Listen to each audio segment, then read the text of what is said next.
Good evening, everyone. Danny here with you tonight, and a few things we're going to talk about.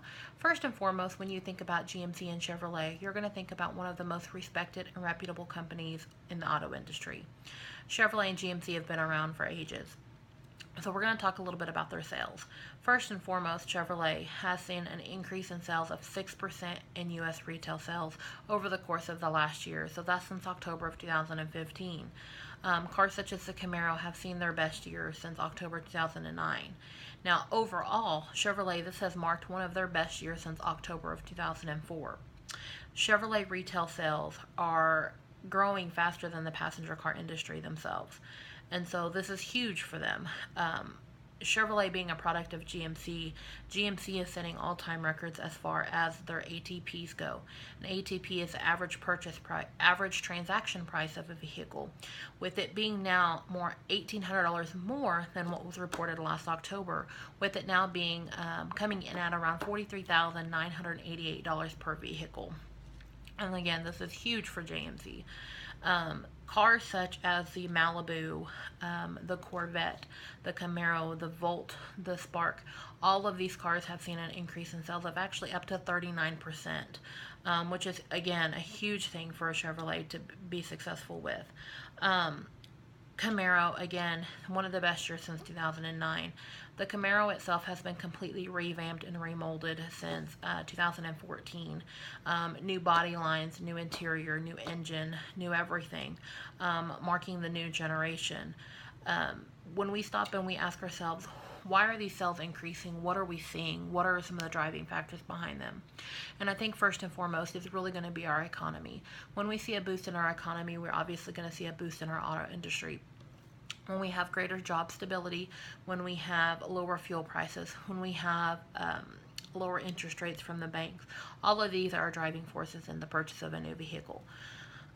Lower interest rates, for example, if you're currently in a car right now and you have a 15% interest rate, say for example, if you're able to go into the dealership, trade your car in and get an interest rate of 5%, that's going to be a driving key factor behind you purchasing a new car, because you're ultimately going to have a lower payment, and depending on your trade-in.